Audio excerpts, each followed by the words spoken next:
Hey guys, Ben Diedrich here with the Scotch Malt Whisky Society. I'm joined by my good friend and colleague Tom Smith, Hello. also from the Scotch Malt Whisky Society. Yes. Here longer than I am. Today we're celebrating Speyside. Speyside is home to some of the most iconic distilleries in Scotland, known for producing a style that's generally very fruit-forward, sort of old-school, luxurious, approachable, softer, perhaps, whiskeys. Here today we have 5 different whiskeys, each one showing a sort of a different face of the region, starting with those softer, more gentler, approachable whiskeys, and really going into sort of a richer and heartier expression of Speyside. The first one we have is this Distillery 12 Rare Release. It's a single malt blended from a combination of second fill and new oak, heavily toasted, medium charred barrels. That is a mouthful, which we've talked about. All bourbon wood, 10 years old. In summary, for me, I was just so impressed by the depth and complexity of something aged only 10 years. Perhaps that speaks to the type of wood that was used in the creation of it, but a lot of character and richness for something. What do you think about that one?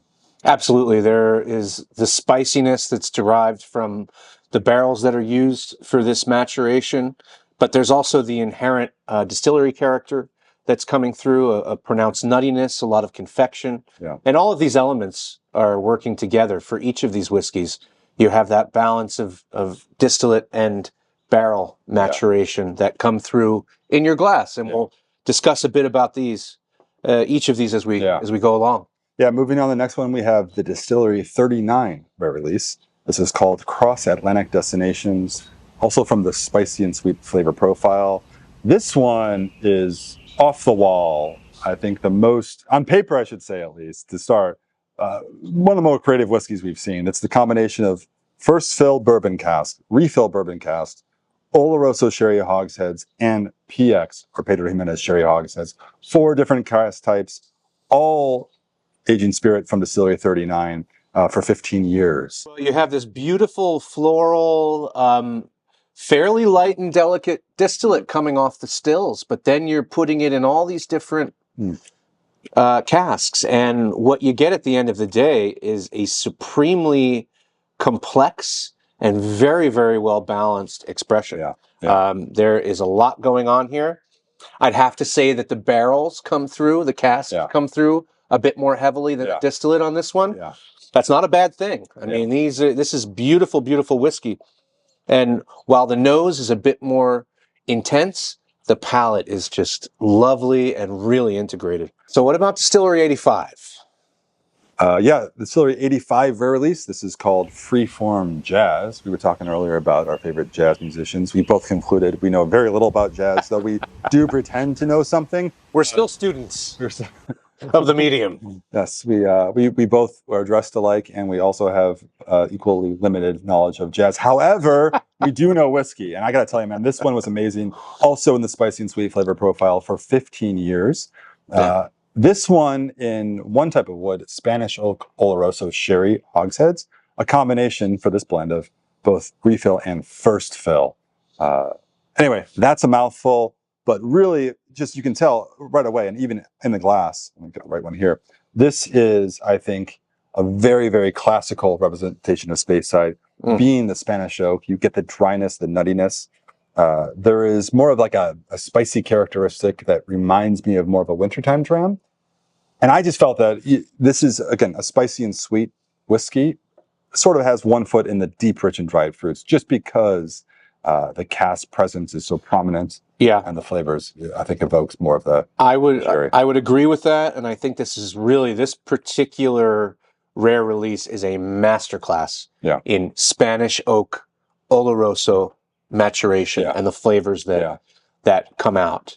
Moving on, now we go more into, I think, the full-blown sherry bomb, as we describe it. This is a deep, rich, and dried fruits whiskey. It's the Distillery 48 Rare Release, which we've called Foraging in the Flavor Forest. I would suggest that the distillate has a lot to do with the flavor profile because it is more robust. The way that this whiskey is distilled creates a more muscular style off still before it's matured in cask.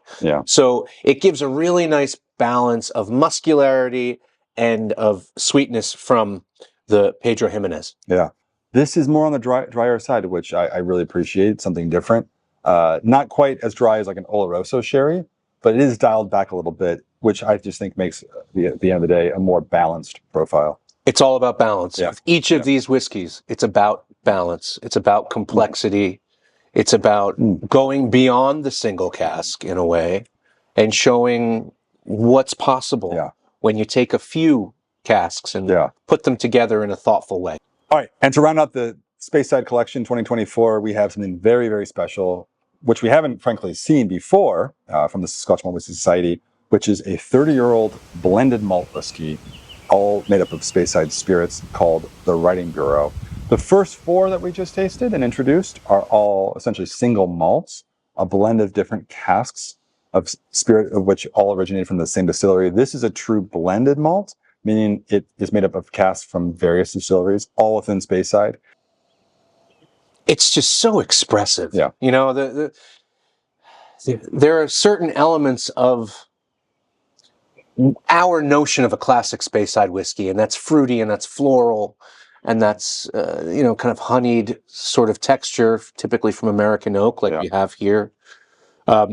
It can get into sherried character, but here it's just so pure and almost crystalline, you know, and it's an incredible nose that you can just kind of keep going back to.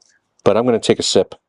I have to say, since we've opened the bottle, had a chance to spend a little bit of time with this one, it gets better. It has opened up tremendously. It's a really exquisite whiskey. And tell me, I mean, feel free to disagree. I think this, of the 5, is probably can be assigned the category of the purest dram. The complexities are a bit more subtle. It's not as in your face, but being outside, being festival season, it's certainly for the purist. You know, like I would absolutely say that. You know, second fill is a sweet spot that we've mentioned. You have that really nice balance between activity of the cask itself and the distillate profile. So that summarizes our 2024 Speyside collection. Some great whiskeys here, of course. A little bit of something for everyone, so to speak. Of course, we've been fortunate enough to sit here and taste them all together. And I would say, don't be afraid to try more than one together and have this sort of comparative tasting experience. It's really what it's all about. That's right. So anyway, thanks for watching. Enjoy. Cheers. Slán Java.